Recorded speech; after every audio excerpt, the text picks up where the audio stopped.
get started. So let's get started with the show. Let's do it. Yeah, hi, I'm Libby. And this is Paula, and this is Table Talk. And today we're excited, as always. We have a wonderful church we're going to tell you about. We have Pastor Andrew Messenger. How are you, Pastor? I'm doing pretty good.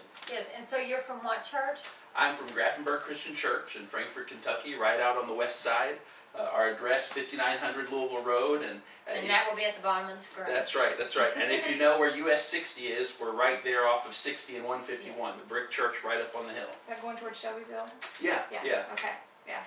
Yeah, that church has been there for a really long time. I love that church. Y'all have had so many things. Yeah, you know, the history of the church is actually very old. The oldest documents we have a copy from the 1800s of a little schoolhouse where the church for $5 bought the property. Wow. Now, we're on a different property now. About 6 years ago, we moved to where we are right now, the brick church up on the hill. But yeah, it has a How lot long of tradition. ago did you move? About 6 years ago. 6 years ago. So before that, you was at the old church. Yes. Yeah. So when did you come to Frankfort, Graefenburg area? Well, I came here almost exactly 2 years ago. And I didn't know Graefenburg was a place that existed. I had never heard of the little town of Graefenburg. Yeah. Of course, knew where Frankfort was growing up in Lexington. But since I've been out there, man, the people are awesome. You know, lots of the people in our church have grown up in the area. Yeah. Right. And some of them have seen it change. You know, it used to be a tiny little town on the outskirts of Frankfort. And now the cities are constantly moving towards it, from Frankfort, yes. Shelbyville, Expanding. Lawrenceburg. Yeah. I remember when I was little and, you went to Graefenburg, that was like way out. But now it's just like, Frankfurt's Oh, yeah. just, Yeah. right there. Yeah. Lots of my church members talk about seeing the area grow up around them, and used to live on dirt roads and gravel roads, but now everything's It's all paved and all the paved. houses have been popping up. It's No more interesting to horse and hear buggies. it. No more horse and buggies. Well, let's talk a little bit about your church, because you and Libby could just talk all night, I could Probably. tell. Tell us what times your services start. Well, our services on Sunday morning, we have Sunday school at 10 o'clock, and then we have our normal Sunday morning service at 11 o'clock. On Sunday night at 6:30, we have a Bible study type thing. We either go through a book of the Bible, or right now we've been doing a What We Believe series. And then also on Wednesdays, we have service at 6:30. That's so important, because if you really don't know, and we don't really, on the program, we don't go with denomination. You have to believe that Jesus Christ is your Lord Oh, and yeah, Savior. yeah. And when we get to heaven, there's not going to be any denominations. But I believe if you're going to a church, you should go and believe what those beliefs are, and have a conviction for that. Yeah. So that's good. So what about on Wednesday night now? Well, on Wednesday it's at 6:30. We have our programs, and all of our services. We have child care, we have nursery for the little ones, and then we have other type of children's programs. Especially on Sunday morning, we've got an awesome children's program that takes place at our 11 o'clock service. What about your youth ministry? Well, our youth ministry is something we've been really trying to ramp up lately. The best way to reach young families, the best way to reach new Christians is to have an active children's program. And so the last couple of years since I've been there, we knocked out a wall in between two Sunday school rooms and made a big children's room and painted it. We've got a big projector and speakers, and we use 252 curriculum. I don't know if you've ever seen, but 252basics.com. It's an awesome children's ministry program, and our kids just absolutely love it. And does that lead you on into the youth? Because nowadays, I'm just going to say, and this is a lot of churches don't have a big youth, and it's sad because the youth of today really need to be brought in, but it's harder to bring them in. Yeah. Well, I was just preaching at church on Sunday that it's dangerous for us. If we lose a generation of kids, we're going to lose a generation of leaders in the church. And so it's really important, really powerful for us to be reaching the little ones and middle school and high schoolers, and especially college-age students. Well, there's a fine line between entertainment and then teaching them about relationship with Christ, and finding the balance there to where they can develop that relationship while they're being provoked. Yeah. And not really entertained, but you have to grab their attention somehow, and I think that's where the struggle is. Kids want something real, but at the same time, they want to have fun. Yeah. Well, in the world today, we're competing with a lot more. I know. Yes, we 20 are. years ago, people went to church for social things, but nowadays, you go to your soccer teams, you go to your academic teams. 20 years ago, there would have not been a ball game or a soccer game Exactly. on a Wednesday night, Yeah. or even on any time that it was church. Yeah. Well, back then too, you didn't have youth groups. The youth sat with the parents in Yeah. the church. Yeah. So we have to kind of find Well, our balance. I grew up in a church that had a youth group. Really? Yeah, that's good. But Yeah, but see, it's about finding ways to reach them, especially if younger kids now, they learn through video medium. They don't learn so much. Right. You can get up and be the best speaker and have 15 minutes prepared, and those kids 5 minutes they're ready for a commercial or something. So, you seem pretty intelligent with video and media. Are you going to plan something in your church with your youth to build them in that area? Well, we actually, a couple of our children's ministry curriculum that we use are video based. We have a program that we use that's based on, if you see the Veggie Tales movie series, of course everybody's seen Veggie Tales. They have a series called What's in the Bible, and it's made by the creators of Veggie Tales. It basically walks children through every book of the Bible from Genesis to Revelation, and we use that on Wednesday nights and Sunday nights with our little ones, and they absolutely love it. I mean, you get kids who are learning what the word apostasy means, and learning about righteousness, and learning about the Old Testament, the sacrificial system and sin. It's really, it's powerful. Yes, it really is. And you really need to know those things to come into where we are with Jesus Christ now. Well, that sounds good. I'm just going to say, if you're out there and you have children, even youth or young, bring them, because they have a powerful children's ministry, and that's great. And you have workers that actually want to work in the children's ministry. Yeah, our children's ministry teacher on Sunday morning, Dana Irwin, is awesome. She loves kids, she loves teaching, she loves working with them. And in the last year, we've really seen a lot of growth in that area where we've been putting time in. A year ago, we'd have 6 or 7 kids on Sunday morning, and we've been having 14, 15 kids in our children's area downstairs on Sunday morning. So it's been really awesome. So let's get this straight. So you start on Sunday at 10 o'clock, and that's Sunday school. Yeah. And you have Sunday school for young to old. Yeah, we have several different Sunday school classes, and now most visitors for the first time will come at 11 o'clock for the normal services. And then at 11 o'clock, that's church, Yes. but the children go back to the, you have children's church. Yeah, we have Sunday school for the children downstairs, and then at the 11 o'clock service, we have the nursery open for real little ones. Right.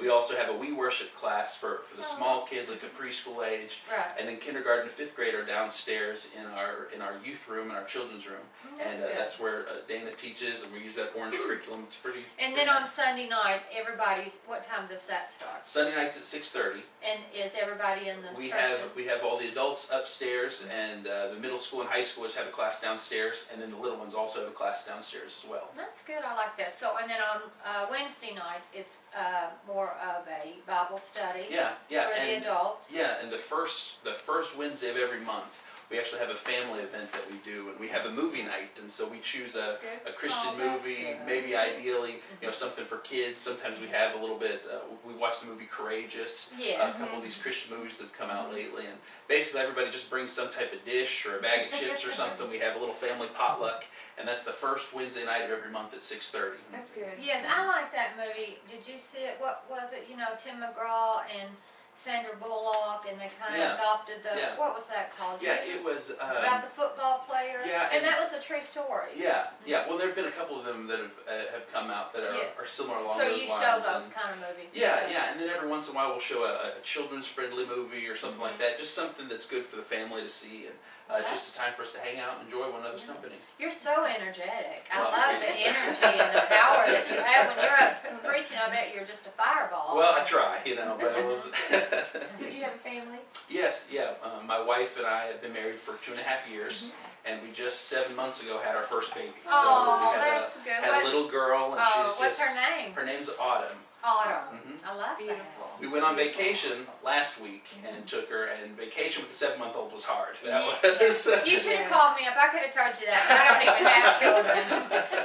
So where did you all go on your vacation? We went down to Destin, Florida. Oh, I love it there. That's one of the prettiest places. My parents got a condo down there, and went down with my whole family. So how long have you been married? Well, we've been married for 2.5 years. Oh, did he already say that? Yeah. I'm sorry. So when you married, did your wife know you was a pastor then? She did, actually. We both went to Johnson Bible College in Knoxville, Tennessee, and she actually went to school and said she'd never marry a preacher. That was one of the things she started going. Yeah, I said that too. But it ended up happening. Yeah.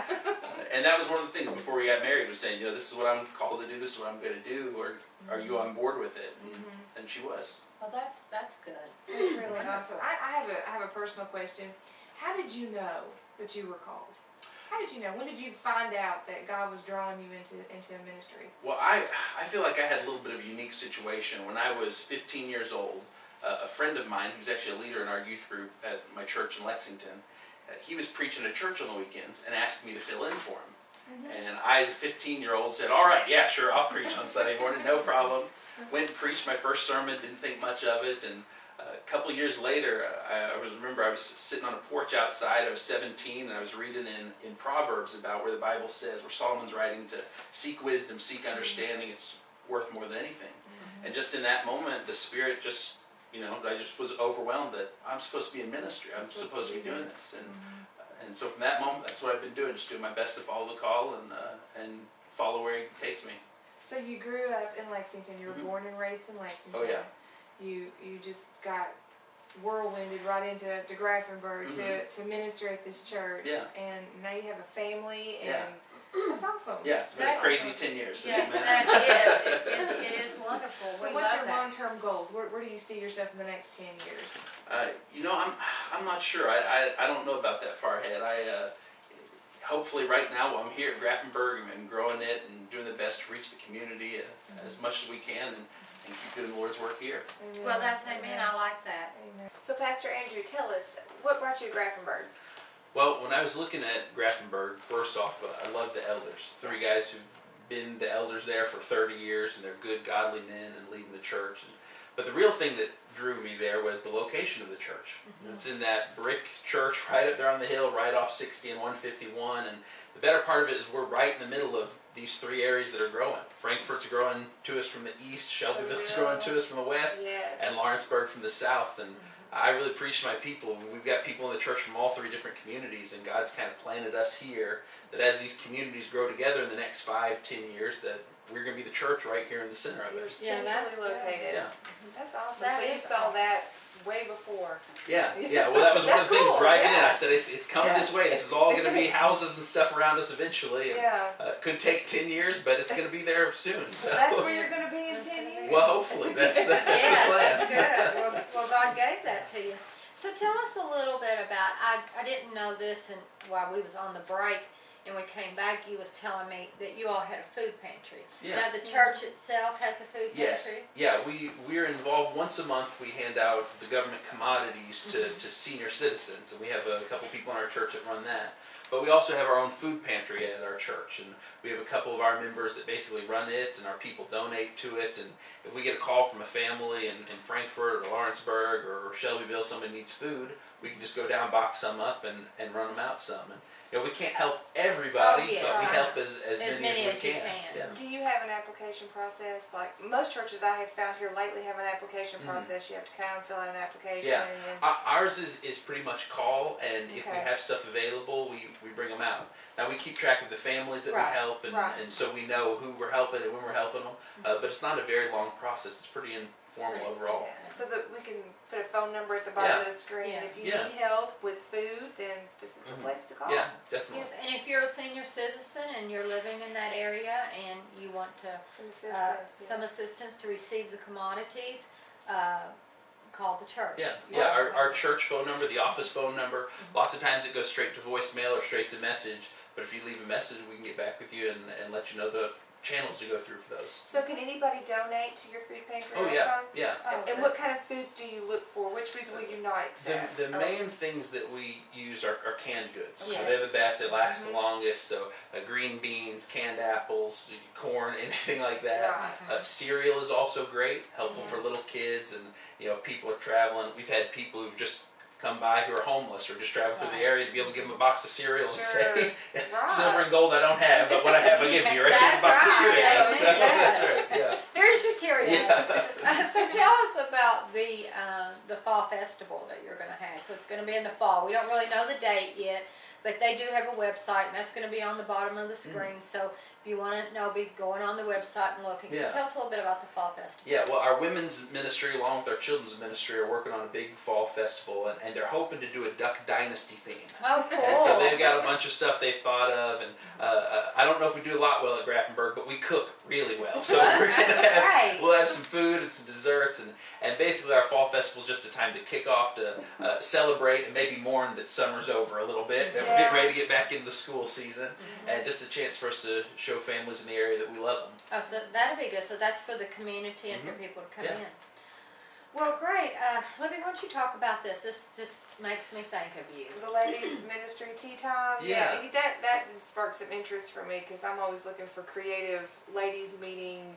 Oh yeah, yeah. Our women's ministry last year, they started an annual tea that they have. I don't know their exact title of it, so hopefully they won't get too mad at me. But what they do is they have a speaker come in, and then last year downstairs they had tons of different salads and teas, and I believe they had about 160 women there last year from different churches and all around the area. Announce it? Yeah, they announce it. And it's for any church or Yes, anybody? yes, it's for any other churches or any ladies in the area, and we That's send out nice, invitations, invite other churches. I like that because that's bringing unity Oh, with yeah. the churches. Exactly, yeah, and it was really neat to see, and I know there are a couple other churches in the area that have them. I know our ladies have been one over to Oakland Christian Church, and a couple of different ones around the place, Right. but Well, we have I ours want every that year. mailing list. Definitely, Yeah, we'll get you on. I want to experience that. Yeah. So I love seeing women come together and just, it says that the elder women should speak into the lives of the younger women, and that's a perfect time Oh yeah. to draw on your elder ladies there they have some wisdom, Mm-hmm. and we can just glean from that. Definitely. Right, let's talk a minute about your men's ministry. So do you have a men's ministry? Yeah, we do. It's not as formal as the ladies. You know, our guys are a couple of good old boys and just like to get together Yeah, sometimes. I like that. And we got a lot of guys who've grown up, just a little bit within the church, and we'll get together occasionally. Lots of times it's to come down to church and clean up something or work on a project down there. Or, I remember last year we got together and one day shoveled gravel for a couple hours because we needed some moved. So just Right. kind of a little bit more informal, So but we it's do have just, get-togethers. And then, of course, I'm sure that if any man in the church had any kind of problems or troubles, they could come and you would Oh, yeah. counsel them. Yeah. Or even the women. Yeah, I'm sure you have. Definitely. I personally am open to helping with people. Obviously, if it's a guy, it's going to be much easier to schedule it. If it's a woman, me and my wife will be there. But yeah, anybody that needs help or stuff, that's just kind of part of being a minister, kind of part of being a preacher. Yes, and I'm going to say this, just because he's young, don't let that fool you, because he's full of wisdom and knowledge, and I can tell that, if I had an issue or a problem, I would have no problem sitting down, even though you're, a few years younger than me, not mine. But I wouldn't have a problem sitting down with you. Yeah. Well, the people in my church, I've got a lot of people that are much more mature than I am in church, and I tease them about it a lot, and they tease me about it. Yeah. But it is really neat to see how God, even through the age gap, can still communicate. And, Yes. and it's so neat, when somebody in their 80s comes up and says, "Man, something that you said really hit me," it just lets you know, wow, God is communicating, even though our lives are different, our experiences are different. It's the Spirit of God in you ministering through you. They're hearing the voice behind the man. Yeah.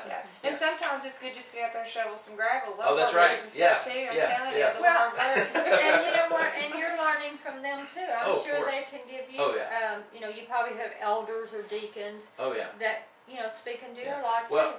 I'll tell you, maybe the most memorable thing, and this will probably be one of the things I remember from my ministry at Graefenburg.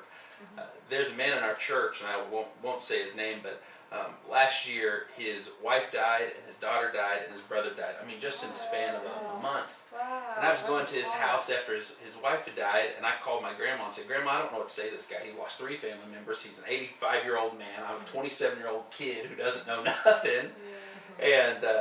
And I got there, and I remember walking up to his house and just was going to hug him and love on him. And man, it was so powerful to me to see his faith in it. That he, after going through all this time, still, I know God's still got my back. I know God's still working through this. And it was a neat lesson to me to see the faith of somebody who had been through this tragedy in life. Almost a Job story. Right. Well, he learned how to mourn and not let the spirit of grief consume him, and knew that God But was I with still him. liked what you said. You were going to just hug on him and Oh, love yeah. on him. Yeah. Because that's what people need Yeah. during that time. People need to be loved on and hugged on and just Sometimes it's not so much the words. It's Just the presence. Just the just presence. being there. Exactly. Mhm. Yeah. That's beautiful. That really is. So he's still coming to the church and Oh, stuff. of course. Yeah.